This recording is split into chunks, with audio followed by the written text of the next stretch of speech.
Well, hello everyone. It seems we're live now. Let me see, wait a minute. My mic's up there. We're live now, and I want to welcome everyone who's watching, everyone who comes into the chat. This is, whoa, wait a minute. Hang on just a second. Oh, Lord, I hate when I do that. I left the YouTube window open, and of course, if you're on here, you know you have to mute the YouTube so you can see the chat, and then go by the Google Hangout so you can see the video. I'm going to pop out the chat and see if it works tonight. I was on the lesson stream last night. We had a ball. And here's that.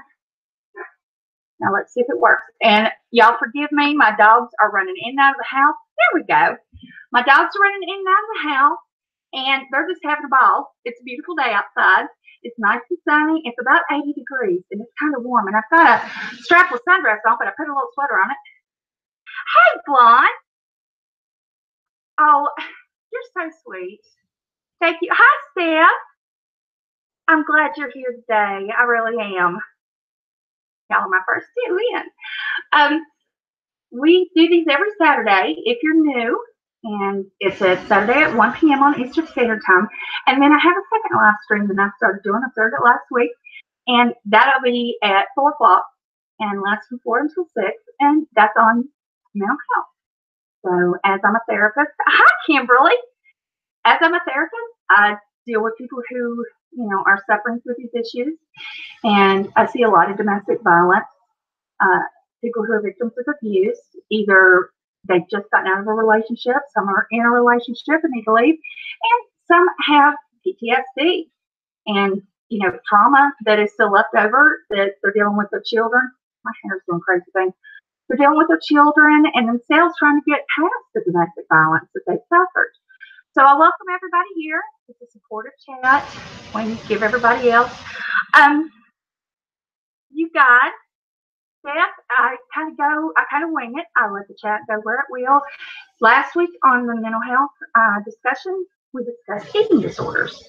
And we can do that again. We can go through bipolar disorder, depression, anxiety, personality disorders, all sorts of stuff. Hi, Jane. Ta-da! Got a long hair makeup. You're so cute. Jane is one of my moms, and she was going to have to do some yard work, and I told her I'm not a doctor, but she can sure stay at strength orders to get out. So I'm so glad to have you here, Jane. It's one of my moms, and she's just a fantastic person. Anyone who is watching, if you have any questions that I don't see, definitely take it up with one of the mods, and we'll make sure that I get to see it. Hi, Puppy Love. Love you, Mama Beth. Always excited when you live stream. Love hearing you on the. Oh, I have the best time on live streams. I just it's the middle of the night, kind of let it go. I had to be kind of quiet last night because my husband was asleep. He was going fishing. He went fishing at 5:30 in the morning, but he did go get me a biscuit, so I was tickled. I am so glad to have everyone here, Jane especially, you mod, and Michelle Sags. She might come into mod if she feels well enough. If you've watched the stream, you know she's one of my mods. She's been having headaches, and she hasn't been feeling too well, so we want to send her blessings and goodwill and prayers that she starts feeling better. Hello, Pudding. Hi, doll baby. I'd like to take a moment in the beginning of the stream to take a minute, if I could, just say a prayer. If you're a prayerful person, if you're Christian, Muslim, Jewish, whatever, just spiritual, let's take a moment and think about our troops that are in Syria.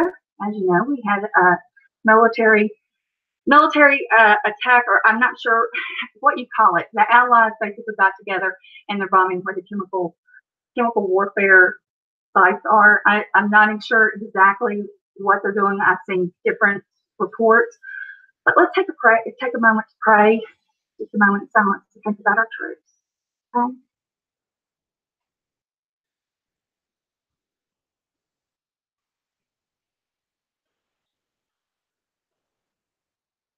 And please bring them all home safe. Amen. Hi, Sandy. Sandy Sunlight, I'm so glad to see you here. You are very welcome to come at 4. I'd love to have you on the panel, and we can talk. You just found me recently. You binge watch. That is so flattering. any compliment that you can give to a YouTube creator to say that you binge watch their videos, that just tickles me to death. There are some people I'll find new and I'll be just like, ooh. And Puffin's wife, I don't know if you know her, if you've seen her stuff, but she does makeup and everything, and she's just a cool chick. And I've been kind of binge watching her for a while. Done that in the last 2 nights. But I just want our troops all safe. I want everything over with, and I'd like to. But thank you for saying I have great insight.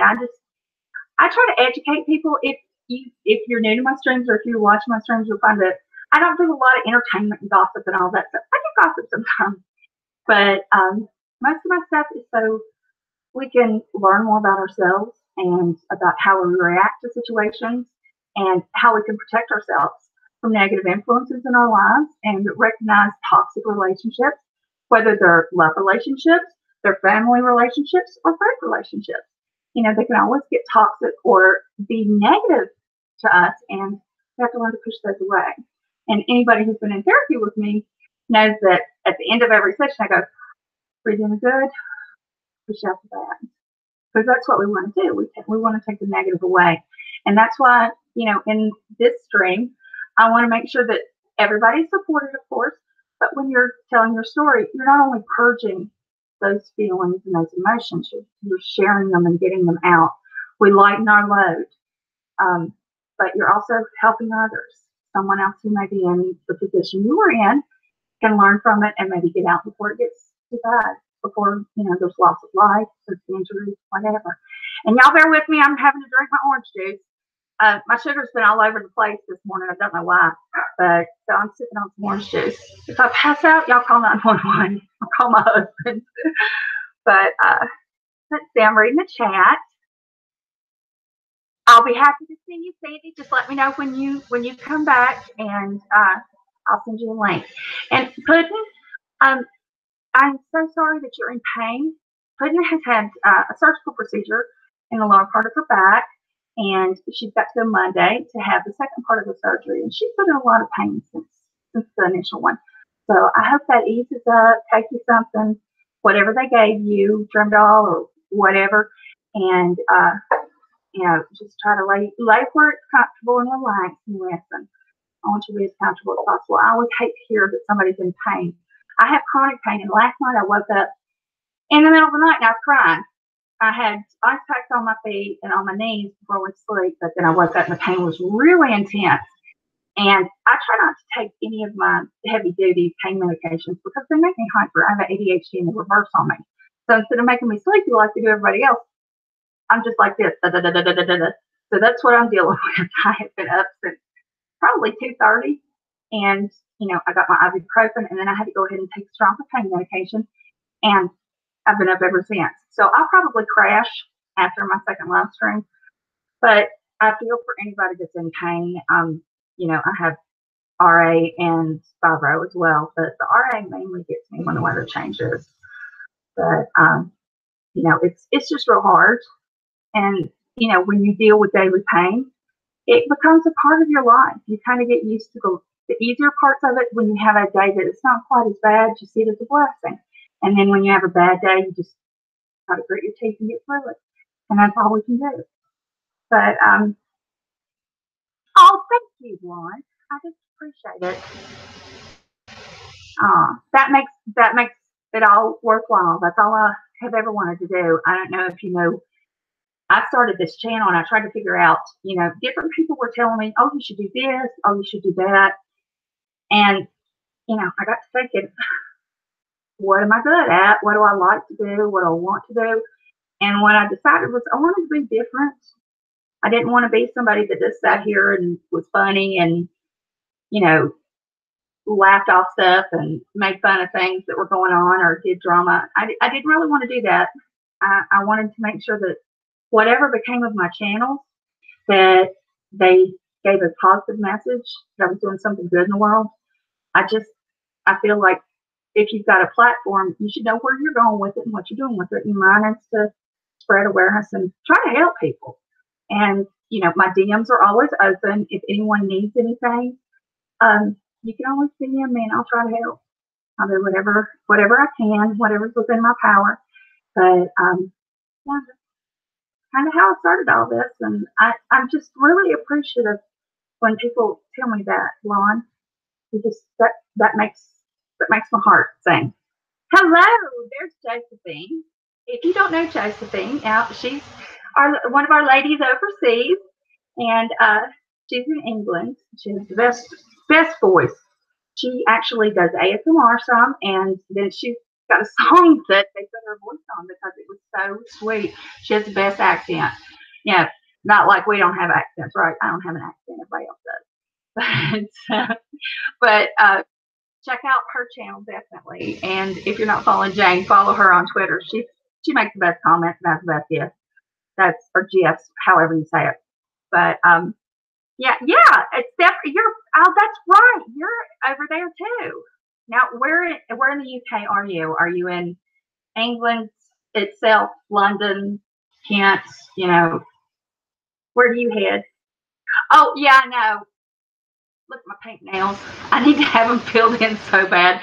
I cannot type. If you see me typing anything and notice, I usually don't misspell things because I'm a grammar Nazi. And I have misspelled things for the last week because my nails have gotten too long. But we're having a spa day tomorrow. My husband and I, we just kind of gotten worn out. But I'm going to have nails, pedicure with him, and a massage and a facial. And then we're going out to dinner to this new restaurant. So I'm just tickled to death. But yeah, my nails, I just decided I'd take the French manicure off and just paint them. But yes, you're in Suffolk. Oh, okay.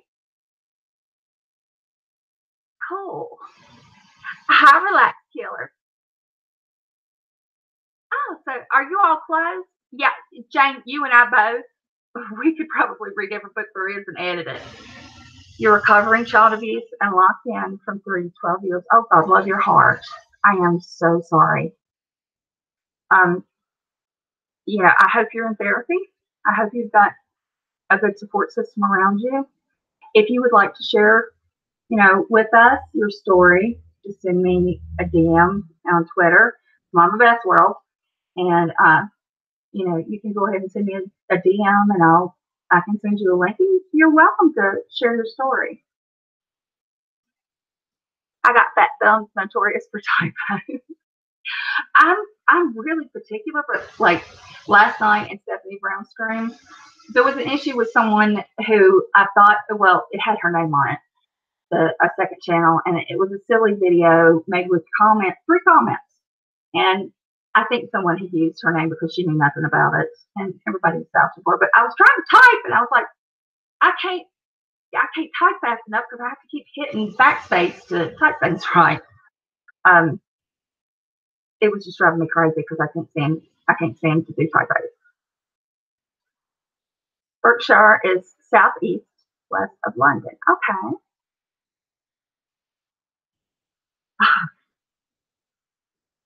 A relaxed killer. That's the thing on here. Everyone who shares their story, you're not only unburdening yourself, but you are helping others because you never know. There might be that one viewer that comes along in a week or 2 weeks or whatever and sees and hears your story and says, you know what, that sounds like what is happening to me. Maybe I need to get out before this happens and before it gets worse. And I get a lot of emails. It's mamabethworld@gmail.com if you want to get in touch with me ever. I get DMs saying, this live stream you did on such and such date, it made me think, and now I've left him or I've left her. I've had one fella get in touch with me. But that's the thing. We never know how much our experiences can help others learn and get through it. And maybe save someone else from pain and their children possibly. But let's see. Oh, cool. Relax. We've had people on here that have told some really, really hard to hear stories. It was hard for them to get it out.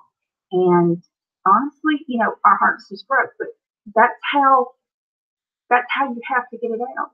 And that's what we need to do. The hardest stories to hear are sometimes the ones we need to hear, and the ones you need to share. So if you send me a DM, I will happily send you, a link, and you can come up and you can talk. You do not have to turn anyone who comes on. I don't think I said this earlier. Anyone who wants to come on panel and share and tell a story and talk about what they've been through, you do not have to turn your camera on. If you don't turn the camera on, you just have to have a headset so you don't echo, and then download Google Hangouts either to your phone or tablet or your laptop, whatever you're using. And just when it says allow Google Hangouts to use your microphone and your camera, hit yes on that. But when you go to the Google Hangouts screen and up at the top, just hit the camera and it will turn it off. So all we get is your audio and then your profile picture. So sorry, my dogs are running in and out like I said. But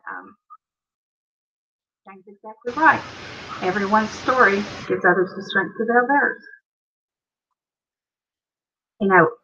Nobody has all the answers, but we all have one or two.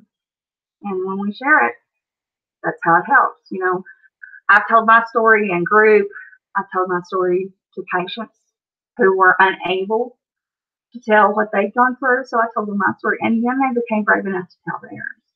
So, we have to look at the effect that our stories have, and it's a positive thing to share. It's exactly right. And I want everyone to know who has gone through this or who is going through this. They're not alone. Not alone. We know that, on average, at least at the last statistic I saw, sorry, I can't talk, three women a day died from domestic violence, from abuse from a partner. And that's just sad to think about. Now, I saw something that said that the statistics were looking better, but I don't know how better it could be. Even if it went down to one a week, there's still 52 people a year who are dying at the hands of a partner, dying at the hands of abuse. So we want to educate people, and that's something else, education. I had a discussion with a young lady last night. I went to sleep, and she was saying that she didn't want to go to college, that she just wanted to get married and live with her husband and have babies, and she had a long-term boyfriend. And I told her, I said, that's fine. University isn't for everyone. Not everybody is meant to go get a 4-year degree or a bachelor's degree, doctorate, whatever. Not everybody is meant to do that. Some people want to stay home and take care of their children and be homemakers. And there's nothing wrong with that. But you know what? Education can go along with being a great mom and a great homemaker. Every class you take gives you something. It gives you more life experience. It gives you more knowledge. It helps you communicate better. So even if you don't go for a 4-year degree, education is something that no one can ever take away from you. No one can ever take that back. And so I encourage you to at least take a class or two at the community college and see if you like it. Before you decide no altogether. It can't hurt to try, right? That's what I feel. Oh, let's see. Let me read. Okay, my kitchen looks different. First off, because it's real bright outside and it's been raining forever. This is driving me crazy. I'll just be honest with you. I've got the old dishwasher over here. I've got the double ovens that don't fit. And the place we bought it from, they're like, well, we'll come and get it, but it's going to be the first week of May. I'm like, really? Really? I paid all this money for all this, and then they didn't have the right cooktop range, and it is just, I am ready to beat my head against the wall. I mean, I made a joke that it was going to be May before I got my kitchen done. It's going to be even longer. I'm so aggravated, I can't stand it. But I wish somebody gets it. I told my husband, I said, you and your buddies are going to have to come and get this kitchen cleaned out of these old appliances, take them out of here, because it drives me crazy. Hi, Ronnie. You have a lot of pent-up anger towards your dad, and you're 43 years old. Have you been in counseling? Have you tried?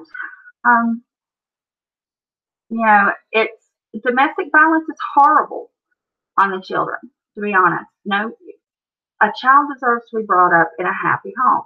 Now, no home is perfect, But if you grow up with an abusive parent and you see the other parent being hurt, it affects you, and it can affect you through your life. And sometimes you can cycle around and actually imitate the behavior that the abuser had, or you can go swing to the other side and be afraid, that you might get out of hand and constantly worry about it. But it can cause a lot of anxiety, a lot of anger issues. You're welcome to talk about it. If you send me a DM, I'll send you a link to the chat. Mental abuse, physical abuse has a lasting effect. And that's why I always encourage anyone who has been through that and who's still suffering with it, suffering from the after effects, PTSD, to please seek out a therapist. Talk about it. Get in a support group. You need that. There is no way, we can't fix ourselves all the time. If we've gone through something for years as children, we need someone to hear us. We need someone to support us. And,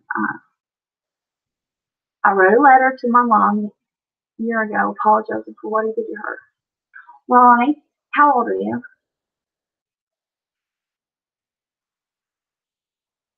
If you don't mind me asking.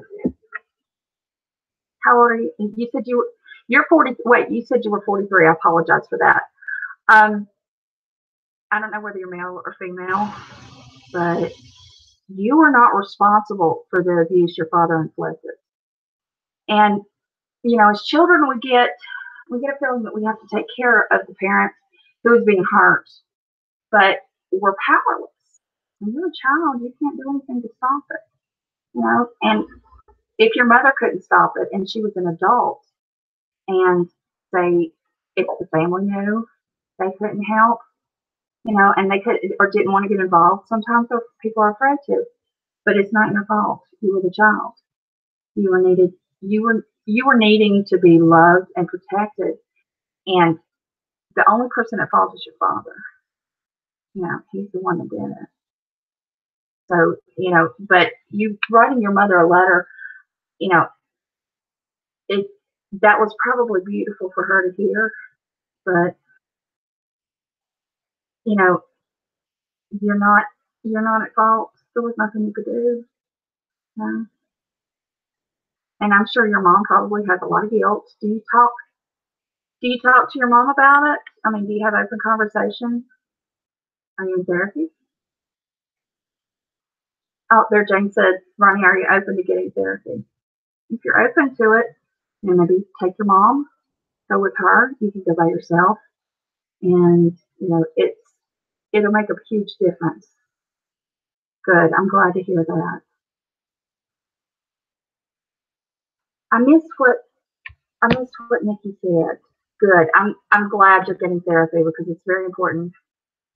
He will soon, Jamie. He has obvious rashes, wasn't in your sleep, and he's finally gotten past all that. He doesn't want to go to therapy, so I didn't want too much put on him at once. I can understand that, but also remember that therapy is healing. And if he goes and has a good counselor who is open and listening, it's actually going to help. IBS is caused by stress. We know that, the inflammation. And, the stress we feel from having gone through abuse is just incredible. So, the sooner you can get him started, the better. And, if you need help finding someone, then, I'm all for it. I'll be happy to help you find a counselor in your area that specializes. Yeah, it is scary at first. I'm sorry, my mouth's dry. My chagrin's acting up. It always, I swear, when I get on live stream, my mouth always gets real dry. But I remember when I was first approached by someone to go to therapy, and it was for my eating disorder. And then I started talking about everything else that went on with a therapist, and it was really hard to open up at first because I had been taught that you don't talk outside the family.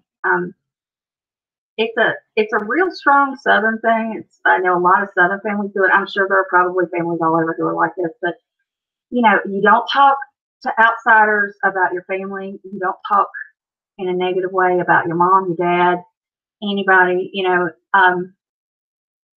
it was real hard for me to open up because I felt like I was betraying, you know, my abuser. I thought that it was my fault. I thought that everything that happened to me that was painful was my fault. I had caused it, and that's ego. We all have an ego that, we want to feel like we're always in control of ourselves, every situation we're in. We want to feel like we have control, that if something good happens, we did it. If something bad happens, it's our fault. But it's not, because we don't control others' actions. We can only control our reaction to it. And sometimes we're just not able to react. You can't, if someone's hurting you and you're smaller than they are and not as strong as they are, you can't help that. The only thing you can do is hopefully tell someone you trust, call the police when it happens, and then open up about it. Hang on just a second, let me see. I don't know why, but I keep getting 2 notifications from YouTube. When I get a notification, I get 2. Let me read. The school counselor, I was ready to come to all the school day. My ex wanted to call on me. You know what? It's good that he's talking to the school counselor. That's wonderful. That's wonderful that he's opening up. And people underestimate the effectiveness that a school counselor has, because they see your child's, in school. They can monitor their behavior for 6.5 hours solid each day. So a lot of times when something is coming up, whenever they're acting out, or if they're having, emotional issues, the school counselor's right there, and they can take them on that. And having a great school counselor that he can talk to is fantastic. Nikki, would you like to come up on panel? You're very welcome to guest.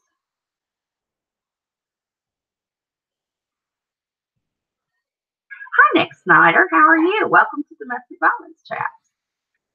It's a support group and safe space to share. I know you've been very candid about the things that you've been through, and I'm glad to see you here. Nikki, you all will get through this, and I know it's really hard right now, and I'd say it's worrying you to death, and plus you're having to deal with the abuse issues yourself, and then knowing that it's happened to your child. So you have kind of a double whammy there, and I understand that, because in my situation, I had my child to think of as well, and she was traumatized. So it's kind of twofold there, if not multiplied.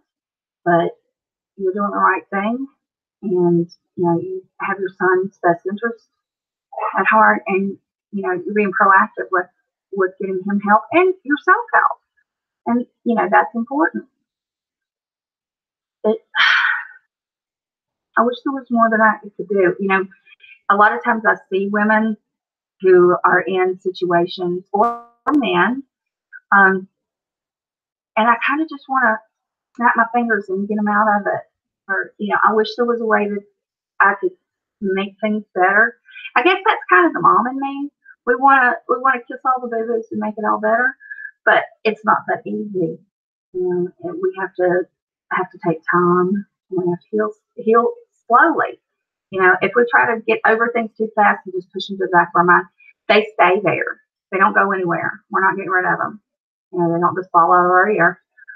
They stay back there and they fester until finally they come out. And they come out in one way or another. But that's why, I say talk about it, get counseling, get help, get support. And that's the way we get rid of it. And, and it never goes completely away. It's like a wound. You're going to have a scar, but it depends on how you treat the wound as to how the scar heals.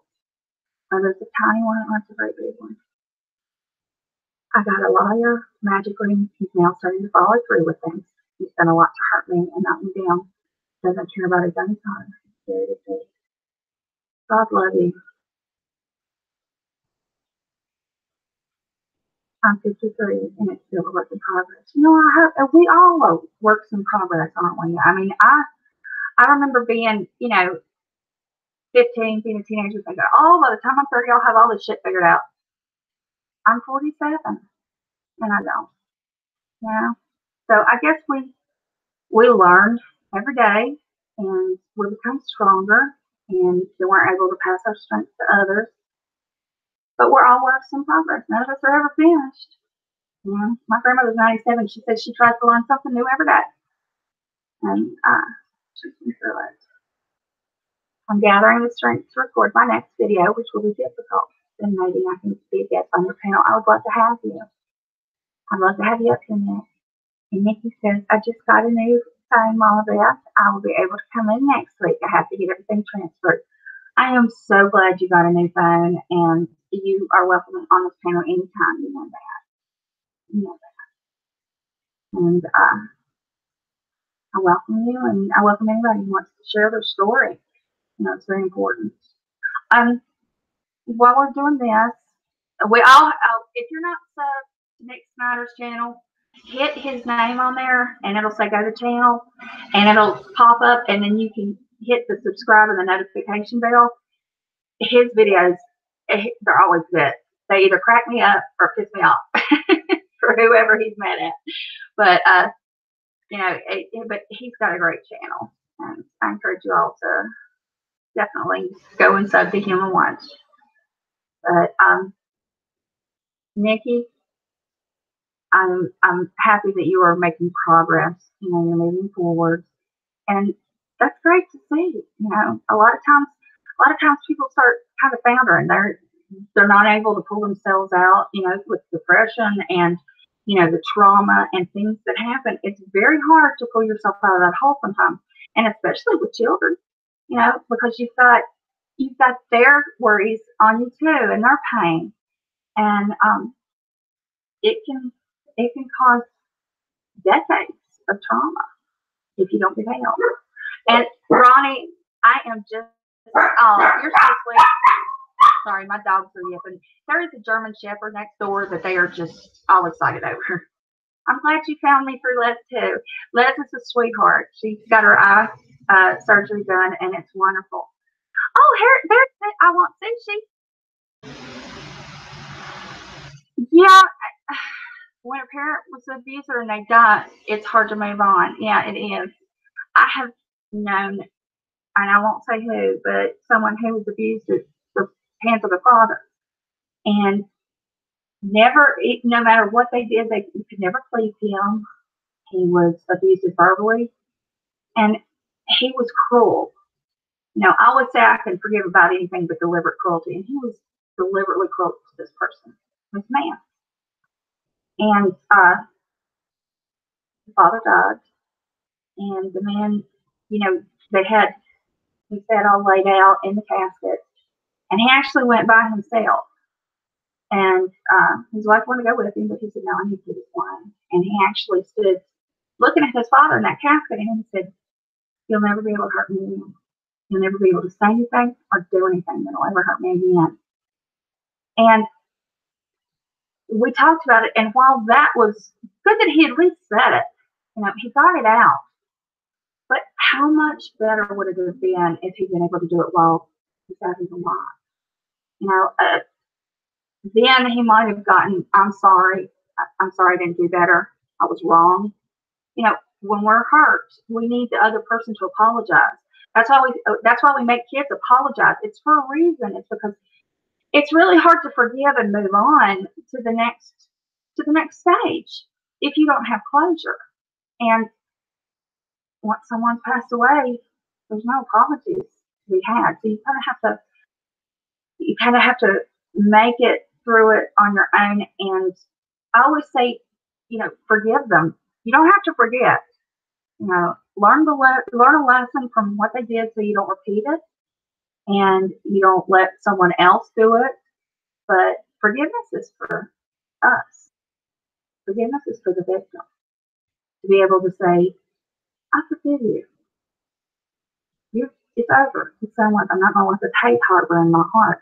You know, the Buddhist saying, holding anger at someone and not forgiving them is like, you know, drinking poison and expecting the other person to die.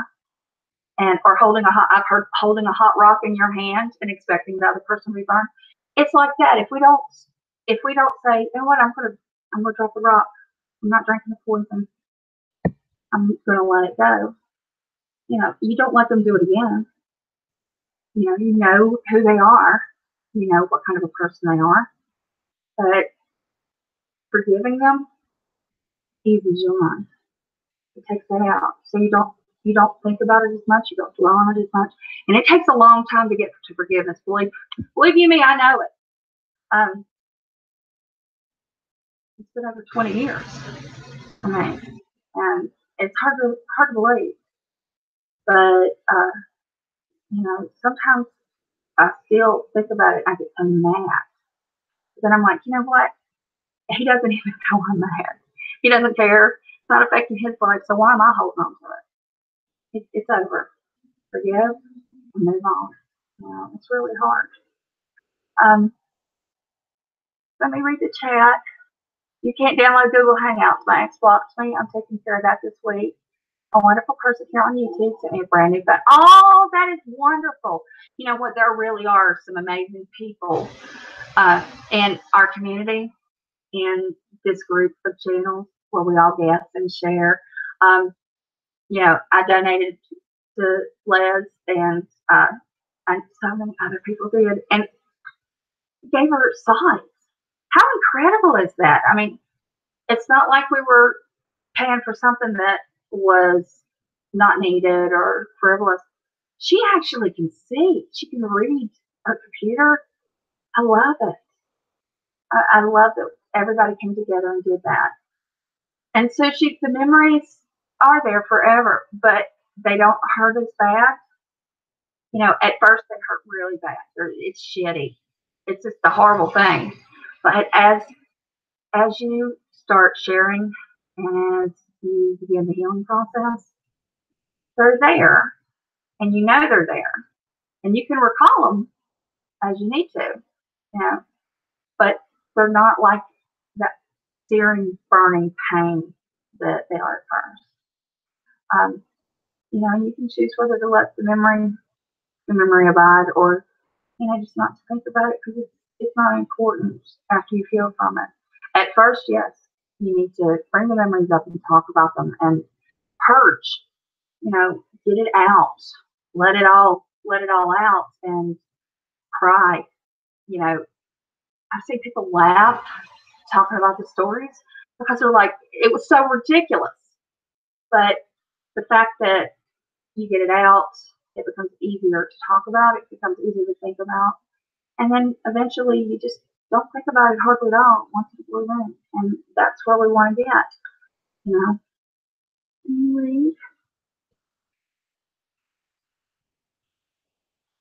Jane, the paper boat theory is actually excellent.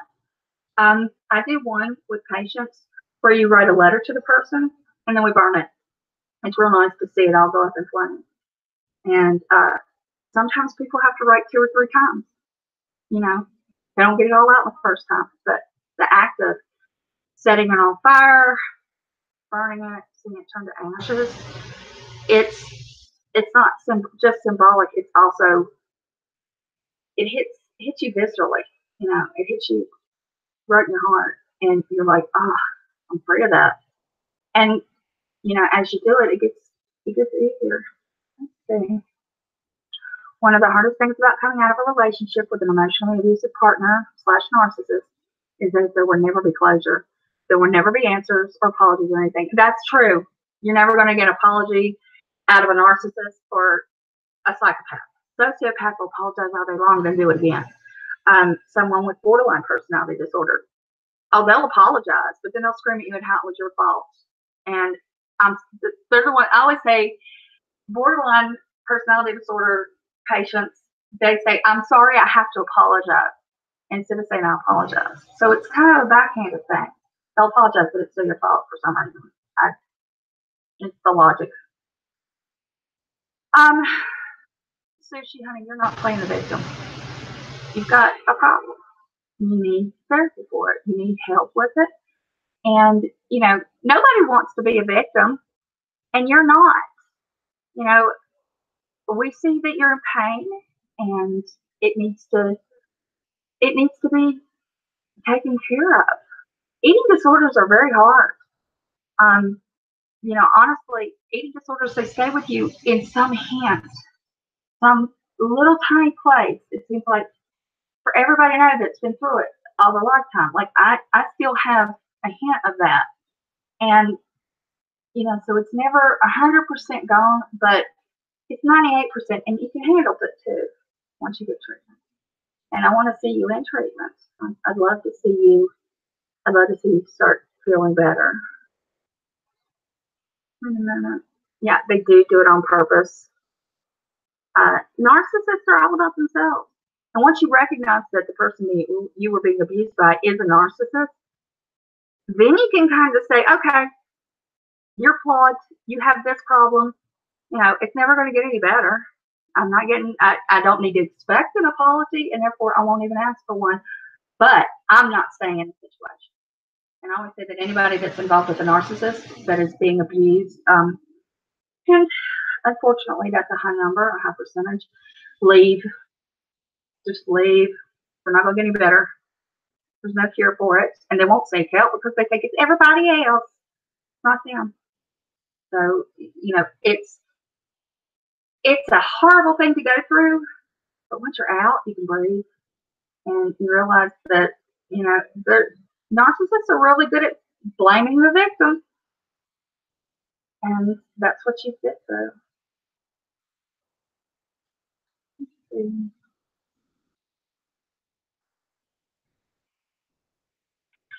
Sushi, you said that maybe your eating disorder is comfortable or something strange like that. Actually, it's like an addiction.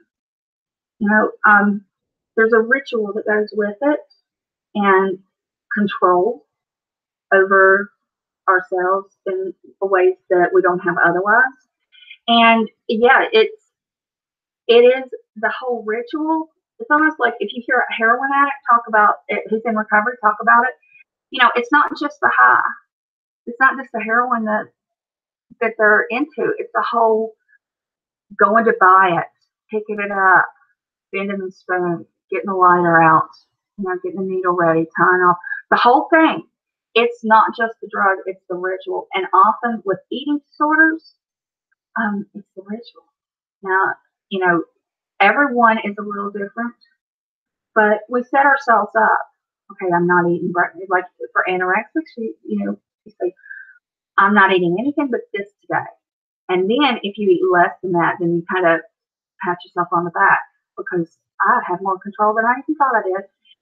And you're hurting yourself with that control, but you don't see it that way.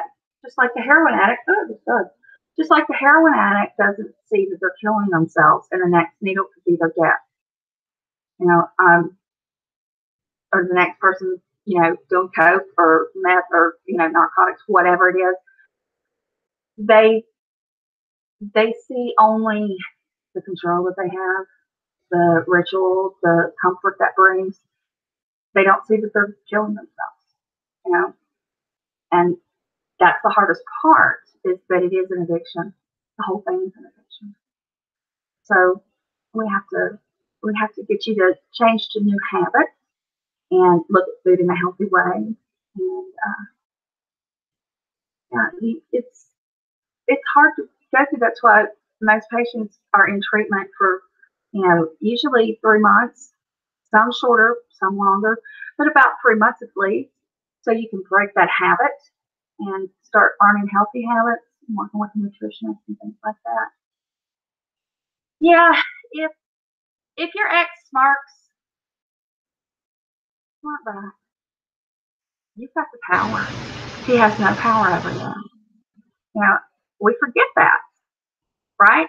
When you're in an abusive relationship, you think that your partner has all the power over you, and if you don't follow the rules and kowtow to what they say, that you're going to be in trouble because you've been trained that shit's going to hit the fan if you don't make them happy. Well, now you're not with them, and he's smirking at you or making little snide remarks. That's because he has no control of you anymore, and he's trying to get it back. So when he does things like that, well, it'll kill him. It'll drive him nuts because if he can't steal your smile, if he can't make you afraid or make you angry or make you react, and he sees he has no power over you, then honestly, it'll stop. It'll stop faster that way than if you give him a reaction.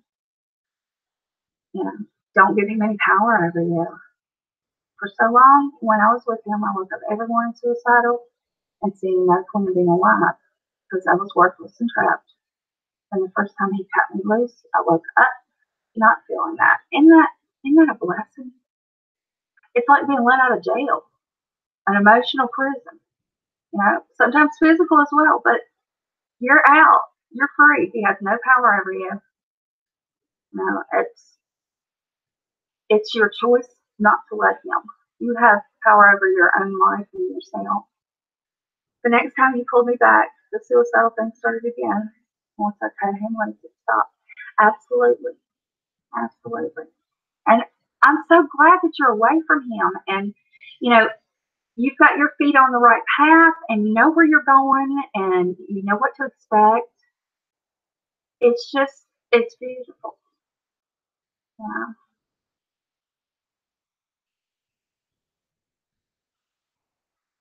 Yeah. Narcissists, you said, Steph, you mentioned the Jekyll and the Hyde thing. That is so true because you never know what mood they're in. If somebody else has not done what they said, oftentimes, because you're under their control and they know it, they'll take it out on you. God forbid they have a bad day. It's all your fault somehow, and they'll take it out on you. And all you can do is just say, I'm done. I'm over you. I'm over this. And you have to find the power within yourself. And I am so proud that you got a lawyer, Becky. Hi, Jenny. Let me read. Hold on just a second. Oh, 27 years being his wife, and he's a narcissistic monster. Honey, you're going to find people in your life that are coming along who will value you. They may be friends. It may be a new relationship. It may be, people that you never expected to come out of the woodwork to support you. But you're going to see that there are a lot of people in this world who will see you for the gem you are. I have a video. You are a gem, but do you have the right jeweler? It's one of the first ones I made. And I think Nick yelled at me and said, landscape, because I had my phone up like this instead of sideways for the video. But, we're all precious. There is something in each one of us that is beautiful. And we are all gems. But if someone doesn't treasure you, someone doesn't see your value and love you and all that you are, then they're the wrong jeweler. You're with the wrong person. And I hate that 27 years you suffered at this. You're not going to be lonely long. You've got a group full of friends right here. And we're very open and very friendly and very supportive. And you just keep praying, and you're gonna find happiness. You're gonna find your happiness. You're not gonna be lonely forever. I know my ex was shocked.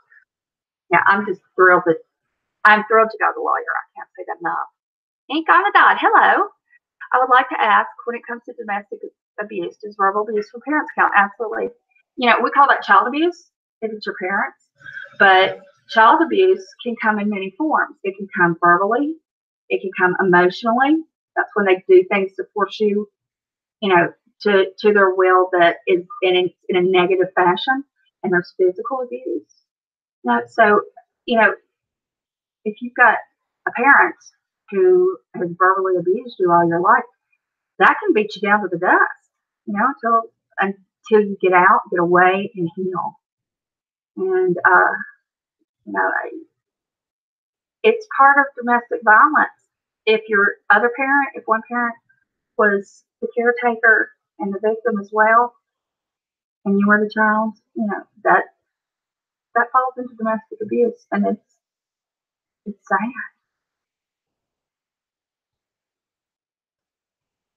Nikki, isn't it interesting that narcissists put on such a face to the world? They can be smiling and giddy and happy. I liken it to the person who go to the parent, male or female. They go to church, they teach Sunday school. You know, they may even be a lay minister or a deacon, and everybody thinks the world of them, and aren't they the nicest people? And then they get home and they beat the shit out of their kids and knock their wife down. You know, they put on faces like constant lying. Oh, all these years. I miss somebody. Hello, Mrs. Teacher Dish. I'm sorry you didn't sleep well, but I'm very glad you're here. I know I missed someone to call me up. It's so bad. Oh, yes, Jeannie, you said you're alone right now. Just for now, you're alone. But you've come to a place where there are lots of people who are going to be very willing to support you, and you make new friends, you make new social media. And as you heal, you'll be getting out and meeting people, and you're not going to be alone. You know, after you start feeling better about things, start getting out, start attending functions. You know, even if it's just going to the park. Now, finding old friends, finding old classmates on Facebook, you know, to get together with for lunch. You know, it takes baby steps at first, but then you get through it. I was married and became a mama when I was 14. He groaned me. Oh my God. I am so sorry, sweetheart. But I'm glad you're in therapy. You know, I can't say enough, you know, when you're coming out of an abusive relationship, whether you've got kids or not, if it's you and the children, or even you and grown children, you have to heal, and therapy is the way to do it. You know, we can't just feel like we're alone and this has all happened just to us and nobody's going to understand. That's why you need to be able to talk to a counselor and understand what goes on and what therapies you need and what you can do to make yourself feel better. Because, you know, the work's all on you. The therapist just kind of guides you on your way and helps you see things maybe from different points of view. And Jane's exactly right, Stacey. You should treat and pamper yourself just for being you. We should all do that. Ink on the dot. Let me read your comment. All my life, I was called fat and ugly, and I was told I would never amount to anything with my art. My dad wanted to hurt me when I came out as bi, and I'm scared to come out as trans. No one should be afraid to come out as who they are. You know, if you want to come out as trans, you do it in your own time, at your own pace, and when you feel comfortable. And you don't have to tell your dad shit, right? I mean, you're grown. You know who you are and how you feel. And if he's going to be ugly or abusive, you don't have to tell him anything. You don't have to let him know anything about your life.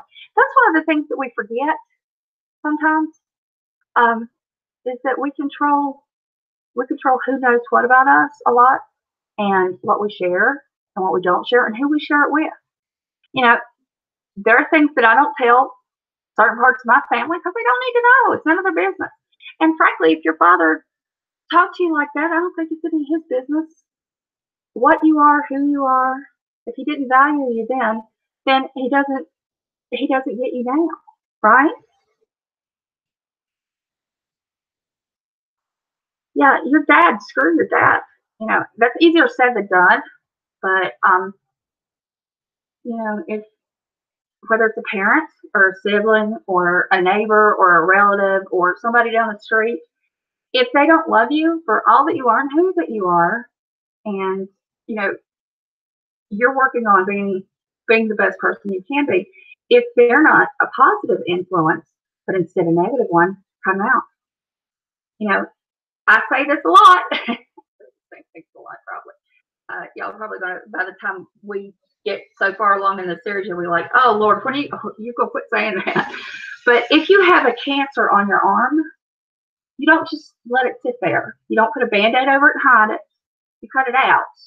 You cut it out, make sure it's all gone. You get treatment, other treatment if you need it, but you cut it out. And it's like that with toxic people, wherever they are, whoever they are.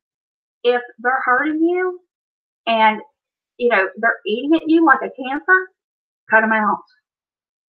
Cut them all out. Let them go, because you're better off without them, like cancer.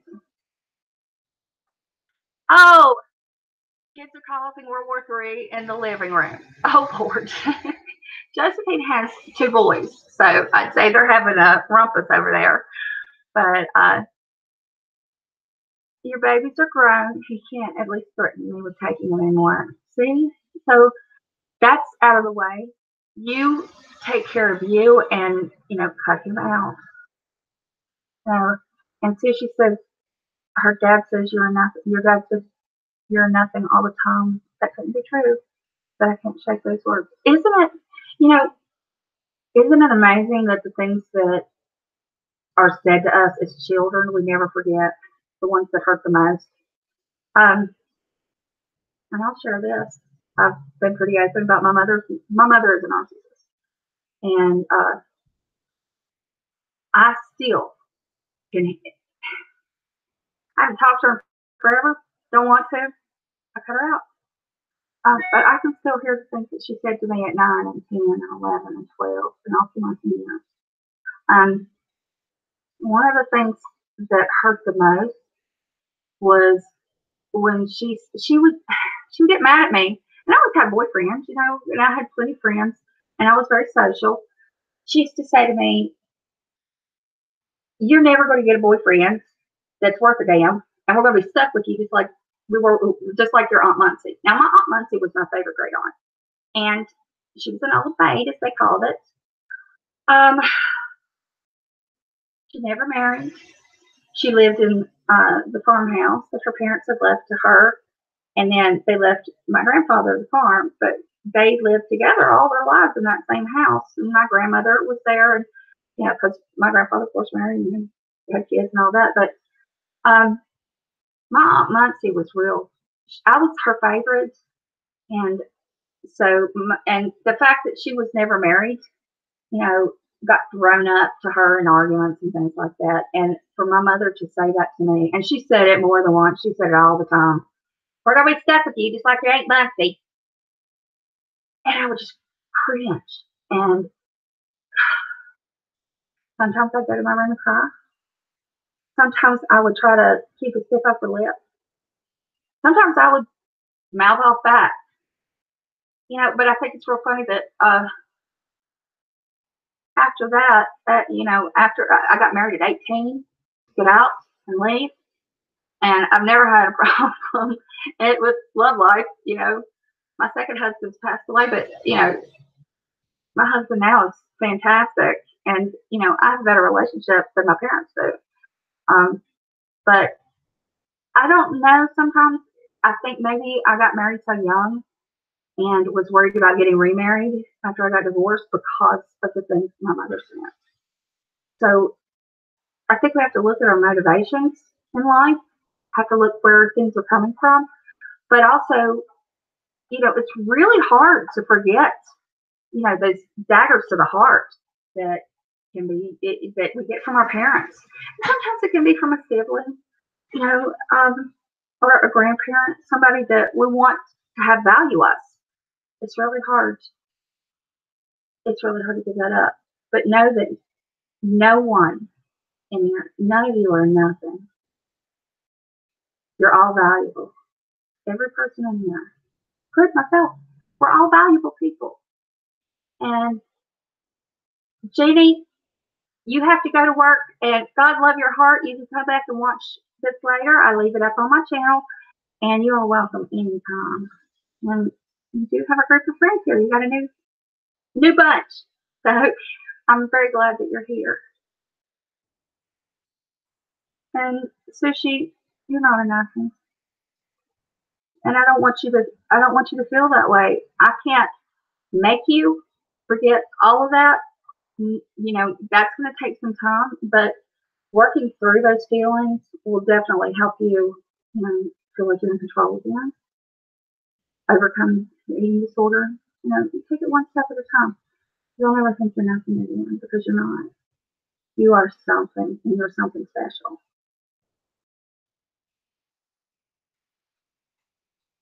I'm reading the chat. Give me just a second.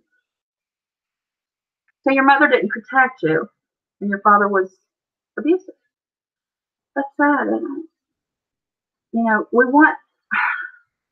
We all want our mothers to be there as our protector emotionally, and we want our fathers to be our protector physically. And when they don't, it's a real letdown. And it scars us, and it leaves us open for other abuse, for neglect, for violence. You know, we need our parents to fulfill those roles. And some parents just don't try. Some can't. Some are just, they don't understand how. And some are really good at it. But we don't get to pick our parents. If we did, there'd be a lot of exchanges going on, wouldn't there? Yeah, definitely get Jane on your Twitter line because she's fantastic. And I've noticed that because of what my parents have told me and done to me, I was so little, under a state some people call little space. I act like a child and do childlike things. That's a way to comfort yourself, and it's a way to it's regression, and it's a form of regression, and you know because you want to basically live that time over without the pain, and you want to be nurtured and loved and taken care of, unconditionally. We need unconditional love from our parents. When we do something wrong, yeah, we can expect to have, punishment and or rewards, discipline. But we want to be nurtured and valued and loved. And if we don't get it, sometimes we do. Sometimes people do, kind of go into the little space, as you call it, and you know, because you want to feel what you missed, understand. And therapy can help with that, you know, um, because it'll change from you wanting to be taken care of to you wanting to take care of others in a way that you missed out. And, and just remember that positive things, we have to hear 10 positive things against every negative thing. So it never balances out.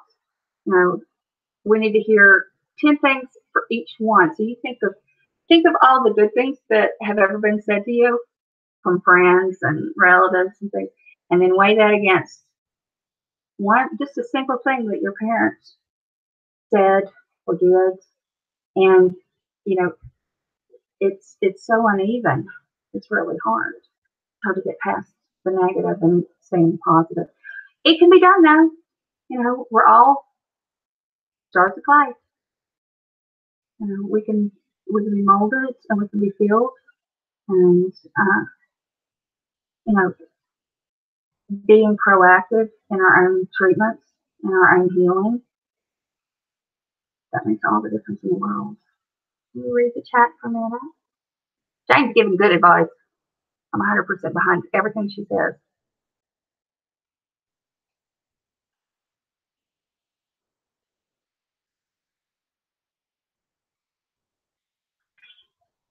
Your mom probably couldn't help it. She may have had a disorder.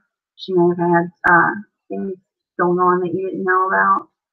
But you can find ways to feel in control and feel complete without an eating disorder. Things that are positive for you and aren't tearing your body to pieces. And if you know that she was having mental problems, emotional problems, knowing that she was sick can help you actually, you can unburden yourself from it. You can say, okay, it's kind of like if you've got charge of a child and they're throwing up, they're sick, you see they're sick, but with your mom, you probably couldn't tell what was going on, what wasn't. But now that you look on it, you can say, wait a minute, she did this because she was sick, and then you can kind of understand a little bit and heal from it. Hi, Amy. It's good to see you. I'm so glad you're here. I'm sweet sometimes. Most of the time, I try to be sweet. Sometimes I'm sassy, but you know, you said you've achieved a lot despite it all. You have 2 master's degrees, but no degree in life at all. Oh, honey, we're all working on that life degree. I've got 2 masters, and life still confuses me to death. So it doesn't end. We never complete the degree and say, okay, on the shelf or put it on the wall. We're always learning, and you have to look at your accomplishments, like your degrees, and say, hey, I did good. I'm proud of myself. Treat yourself, pamper yourself, and realize that you worked hard for that. You earned it, and you should take celebration in it. Celebrate your win. And Amy, this is the domestic violence and abuse chat. I'm glad to have you here. We talk about domestic violence and abuse from 1 o'clock till 3 o'clock on Saturdays. And then I take about an hour break. Of course, last week I think I got 20 minutes. I got time to pee and get a drink. At 4, we talk about mental health, and that I kind of let the chat guide me as to where it wants to go. Last week we talked about eating disorders, and now we're talking about how being abused as a child or being abused as a spouse can affect us with eating disorders, self-esteem issues, and various other things we can withdraw into ourselves. We all have different ways of coping from that abuse, and but what we all have in common is we need caring and support and understanding, and so that's what we do here. About taking care. Yeah, it is self-care, taking care of ourselves, because it's like I guess I use the same catchphrase all the time, but it's like we're the car that drives everybody around. If we don't do maintenance on the engine, the upholstery, the carpet, clean it, make sure the wipers are changed every so long. I don't even know, because I'm not that much of a car person. But we have to take care of ourselves, and we're not going to be able to drive anybody else around. So, it takes self-love, and it takes good self-esteem, healthy self-esteem, and making sure that our bodies are taken care of, our minds are taken care of, and our emotions are taken care of. It's okay, and I tell people this: it's okay to be selfish. There is nothing wrong with being selfish. It's when you become selfish to the exclusion of caring about anyone else, then it becomes a problem. Then you become narcissistic and self-centered. But being a little selfish is okay, because we have to take care of ourselves, and we're worth it. Whether it's going to the library, whether it's taking a walk in the park, going on a spa day, or just taking a nice hot bubble bath with some crazy expensive bath products, whatever it is. My thing is going to get my nails done, and have my hair done, and I buy a lot of makeup. In case you can't tell, I'm kind of a makeup girl, but those are the things that I do for my outside, and then for my inside, I pray a lot. I'm a Christian, but if you're not, or if you're just spiritual or agnostic or whatever, you can meditate, and that kind of gives your essence a chance to breathe and heal and get the stress out, push it all out. And then you have a more focused mind. And if you're pampering your body's going to work better. Eating healthy making sure you're hydrated, taking your medicine, whatever medicines you're on. I think I had a tweet that I put out. I said, take all your medicines, take your vitamins, drink a lot of water, take care of you. And that's important. And sometimes we forget, especially when we're moms. We get so busy with the kids. I know I did. I would forget to sometimes just take care of me. But or if you don't have kids, sometimes you can just get so tangled up taking care of everybody else, take care of the spouse, taking care of nieces and nephews, whatever, that we forget. We forget that we need care too. And I'd like to see people take care of themselves, a little bit more pain for themselves. You were abused by a boyfriend for 5 years and turned to drugs to fight the pain of that abuse. It was a vicious circle. I am so sorry. I'm glad you're in recovery, and I hope you stay in your sobriety, and that you don't go back into an abusive relationship. Once you recognize what you're doing, it's easier to change the behavior, right? It's like sometimes it takes a while to realize what's going on, and then it's not healthy.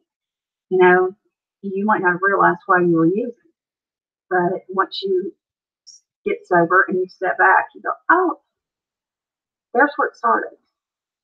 And you kind of get that out, clean that core out, and we see ourselves in a clean hearing, when it's not fogged up with everybody else's words and opinions and all the crap that we hear. You wipe all that off and see yourself in a new light.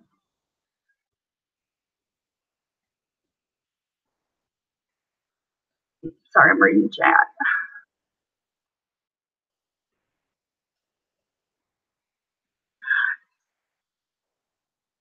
I love getting manicures and pedicures. I don't know how anybody can not love it. I forced my husband to go with me. He won't let him do his hands. He's like, no, but he'll let him do his feet.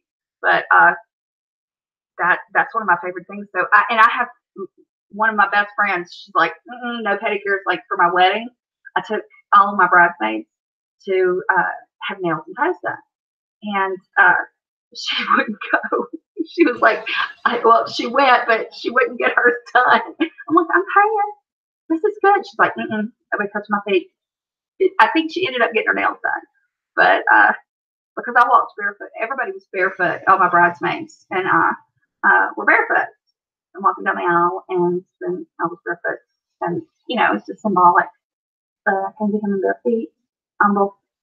But it was cool. My bridesmaids all loved it. They were like, panties and tatties. But so I don't really understand people that don't like it, Jane. We got to work on that. If you like acupuncture, then pedicures are awesome. But they always hit the spots on my feet just right. The lady that does mine, she hits it just right to where I can feel it go up to my hind end. And I was like, oh. She's like, you moan and groan. That's good. I'm just like, thank you so much.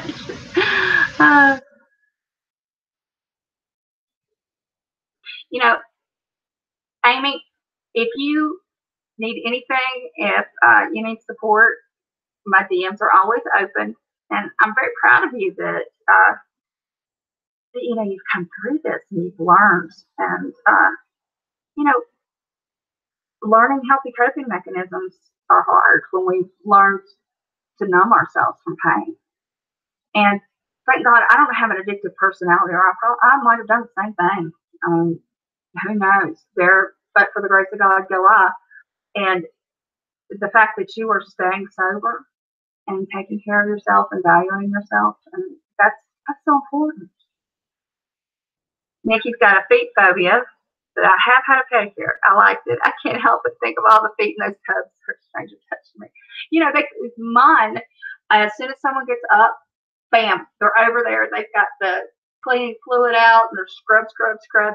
They really do a great job. And I remember back when I used to get my nails done years back, you get the same file and clippers and everything that everybody else used.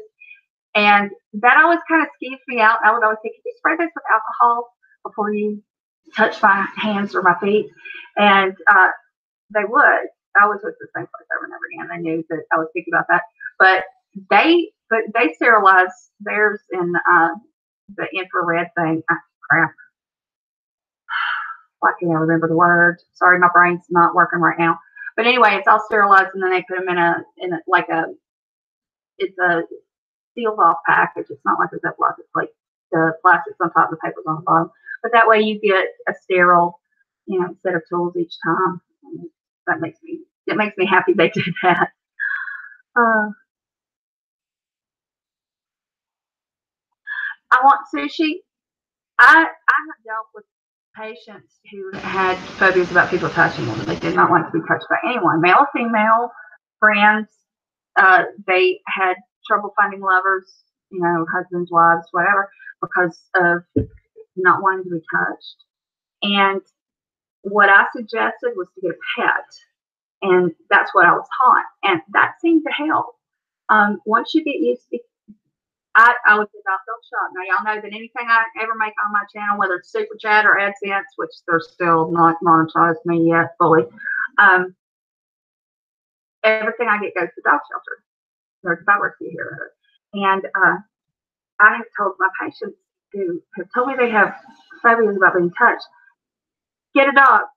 Small dogs, big dogs, doesn't matter. Get a cat. It can be an indoor cat. It can be indoor, outdoor. However you want to do it, whatever you're most comfortable with, but start off with a pet, and you get used to the pet being on you and touching you. And yeah, the sterilizer. Thank you, Jane. Autoclave. And it's to sterilize. But autoclave was what I was trying to get in my mind, and I'm just like dirt right now.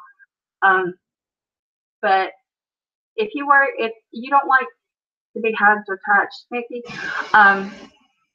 it probably stems from having an abusive touch, not being hugged growing up.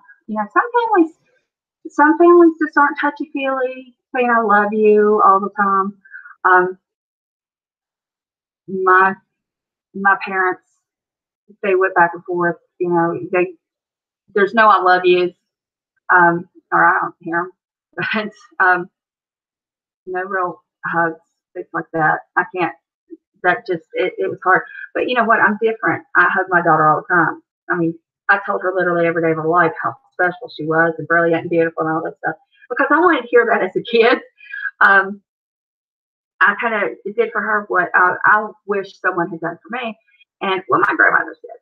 But now she's like, yeah, I know, Mom, but I hugged her, and she's very affectionate. So it has a lot to do with the way you're raised and the way people make you feel when they do touch you.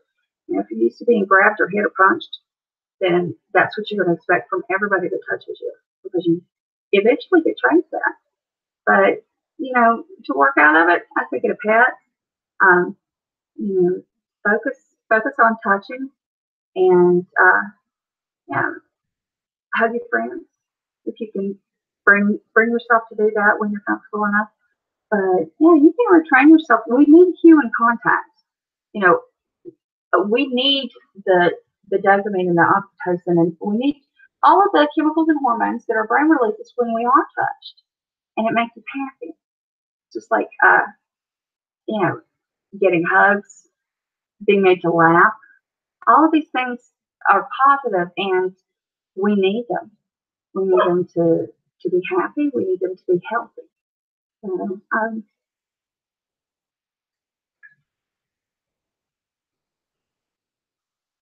Nikki, yeah, I get the fake hugs once in a blue moon, and I was like, that's why,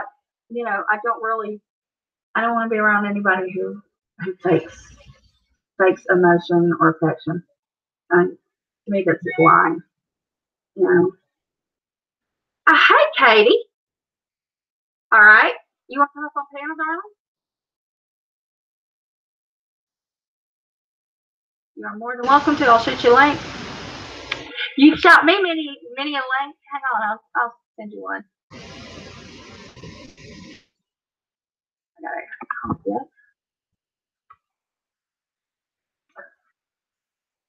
My husband, I made him bring me a mouse home because my nails are so long I can't do anything right. Hang on just a second, I think I'll send it right to you.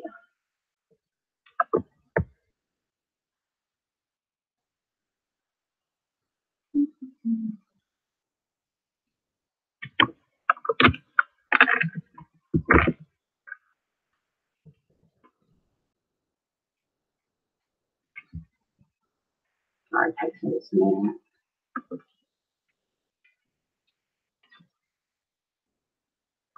All right.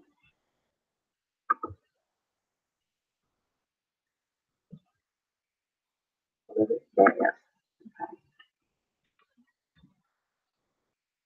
All right, darling, I'll talk to you later. Come on up.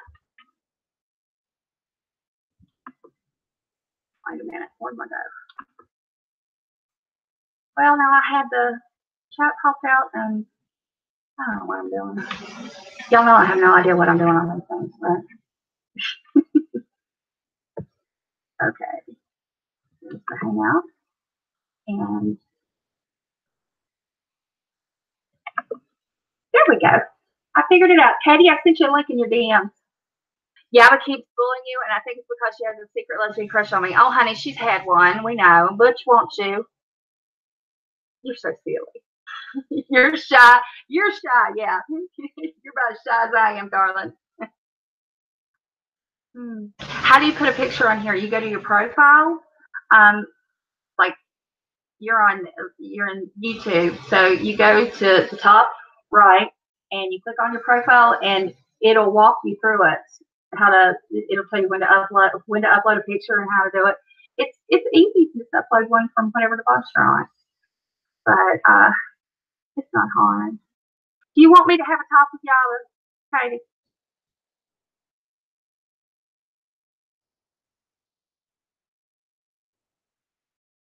Oh, Jane, that's awful. Your childhood photos? That's horrible. My mom won't let me have any of mine. She's given me like 3 growing up.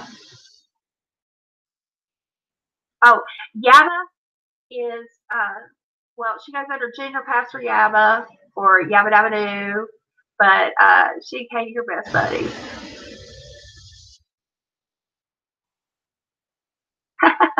I think the Scientologists are probably going to show up on her door, but I'm interested to know who she sold that story to. When she does, she has to do a giveaway. I will have a talk with Yaba. I will shoot her a DM and tell her she needs to do a private hangout with me, and we will have a talk. And I will take care. We'll take care of her. Happy birthday, by the way, everyone. Today is Katie's birthday. She's our birthday girl. So give her hands. Amy, Katie and Yaba both got ordained so they could have a church, online church.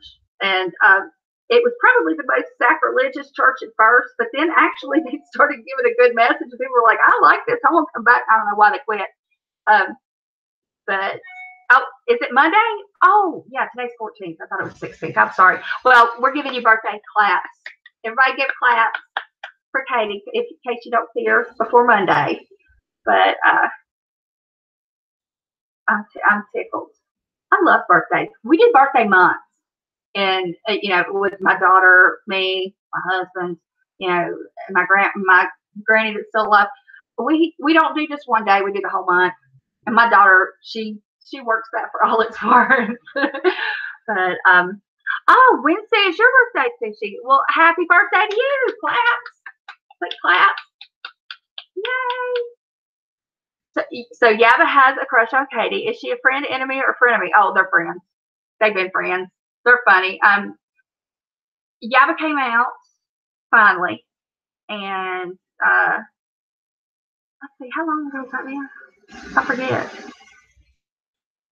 Do I think Yaba will always be fat? Yes. She has to have a big body for that personality. Same as me, same as you. There's just not. If we got real skinny, there wouldn't be enough of us to handle all this personality. We're just too much. She's not fat, she's fluffy. I used to have a shirt that said that. I'm not fat, I'm fluffy. She keeps asking you for dirty pics. You're so funny. Send her some. They don't have to be of you. Just send her some. Katie, we needed you in here to lighten up things. We really did. It was getting serious, and which is good. We need it to be serious, but we also need to lighten things up and laugh. You know, Katie, if you need, I will go online and I will look for some tantalizing pictures, and I'll send them to you, and you can send them to Yava. I want a new brain for my birthday. Oh, honey, I do too. Mine's all worn out. Mine's full of shit I don't need. I'm like, no, but I don't want to do it. I don't know, kind of. You could do like you did a couple other pictures, just find another body and put the hat on it. She'd enjoy that. My birthday's always on Labor Day weekend and 1st of September, and so everybody celebrates my birthday. I always say my birthday's a national holiday most of the time. But Katie, have you gotten anything else? Oh, honey, does she do live streams? You need to hit her name, and you need to sub to her channel. She's got this one, then she's got just capital MFW, and then she's got hashtag hambone, which I swear every time that comes up in my subscriptions, when I see it, I just lose it. I just crack up because you know it pissed a lot of people off that you laughed at it. Katie has some of the best live streams. Katie does all drama, and she will get you up to speed. Everything that's going on in the drama community and the beauty community, and if something's up, Katie knows it. If somebody's doing somebody wrong, Katie knows it, and Katie will tell them about it too. I love watching her.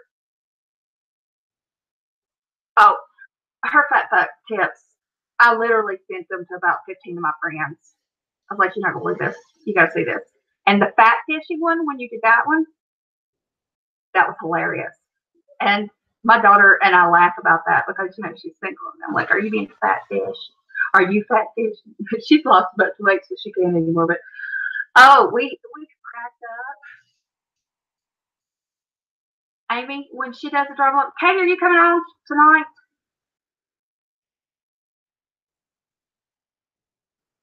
Oh, you want a dirty picture of me?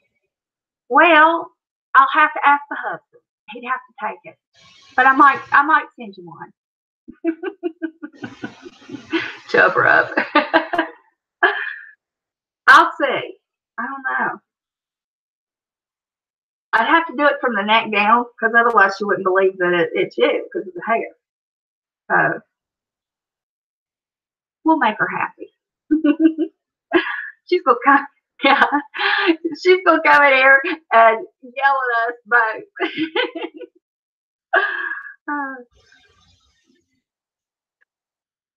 I sent my husband some risque pictures. He's like, you do know that goes through the company servers. And I'm like, but did you get any more birthday presents?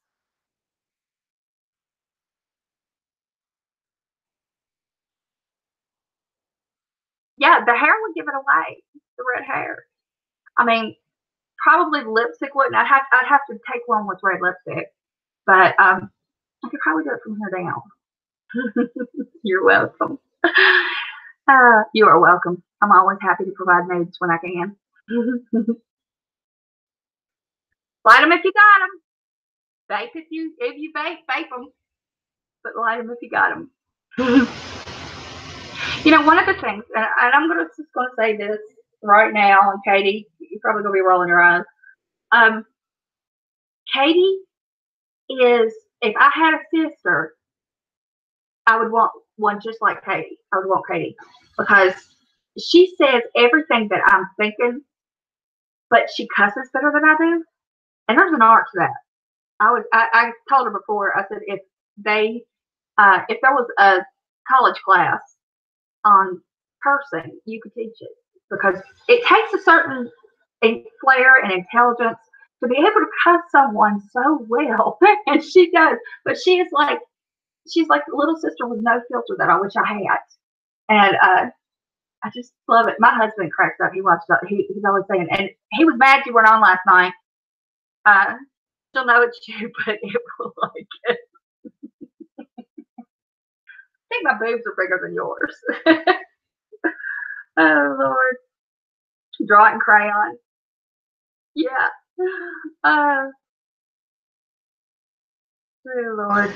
Yeah, Daniel was like, is Drama Live coming on tonight? I said, no, she's at work. He said, well, I guess we'll have to wait till tomorrow. I said, yeah. So are you coming on tonight?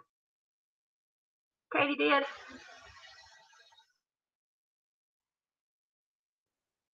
I hope so, because my husband's just like, where is she? We put you on the big screen. My phone hooks to the smart TV, and it's the whole thing. I'm just now getting used to it. But yeah, we put you up there, and then both of us watch you from our phone so we can see the chat. We're a little addicted. But tonight will be good. I bet it will be. I want to know what happens to what you did, who you sold the story to, and what's happening with all that. I got to know all of it. That's hilarious. But I'm glad you'll be on tonight. I'll tell him, he'll be happy. And I'm not cooking tonight either. I've been up since probably 1:32 in the morning, I think, and then I tried to sleep a little bit, and then I woke up again at 3. And from then on, I was up. So I'm probably going to crash for a few hours, and then I'll wake back up. Well, you have Sushi. Make sure that you hit the bell beside where it says. And y'all, if you're not subscribed to me yet, sub to me. It'll say subscribe. Just hit that, and then the notification bell. You have to hit that too, and it'll have 2 little things over top of the bell, and that means you'll get. It'll give you notifications for it. Yeah, they are, aren't they, Nikki? I've known some people that were Scientologists, and I don't get it. I'm like, it's not a religion, it's a way of life. What? And they went to regular church, but then they studied Scientology, and they were always studying. I didn't get it. You gotta go. Okay, well, it's good to see you. Thanks for coming in, and I will see you tonight. And everybody, if you're not subbed to Miss Fucking Wonderful yet, definitely sub to her, because she's a hoot and a half, and she always brings the drama. So, yeah, Nikki, it is a cult, and I don't understand. Like, there are people that go to Catholic church or Methodist or Presbyterian or Greek Orthodox or whatever, but they're Scientologists too. And I'm like, if it's a church, is it not a religion? And they're like, no, it's a way of changing your whole thinking. And the more I've learned about it, the more I'm like, this is pop psychology with a twist, and it's very controlling. And I'm like, this is not healthy, But once they're in, you can't tell them anything. So, Steph, yeah, I say hoot and a half all the time. It's the Southern in me coming out. I have all sorts of catchphrases, but they come out. Yeah, it'll be interesting tonight. Y'all definitely come to Drama Live. But does anyone else want to share anything while we're here listening? Just 15 of us. Thank you, Steph. I appreciate that. I hope that everybody takes from this, if nothing else, find your joy, find your happiness, and take care of yourself, love yourself, and try to smile as much as you can. Try to do things that make you happy physically. If most of y'all you're either newly out of a relationship that was abusive, or you're still suffering the effects of one, or perhaps as a child you had this happen and you're still dealing with it. If you are, then it's one step at a time. Make it a step in a positive direction. And Amy, I'm glad you came in, and thank you so much. I think you're sweet, and I'm really glad that I met you, and I hope to see you in other streams and in this one again. It's really nice to make new friends, and this is a great place to come for support. You know, I don't have 100 or 200 or 300 people coming, but that's okay. We have a small, tight-knit group that, you know, really cares and lean on each other. And I'm proud of that. I really am. Amy, we'll see you soon, honey. Thank you for everything. Thanks for coming in. But yes, please do. Please do come back at 4. I think we're kind of running out of steam here. Does anyone else have anything they'd like to share or say? If not, then I'm gonna go ahead and shut this stream down, and then I'll come back on at 4. Does that sound good?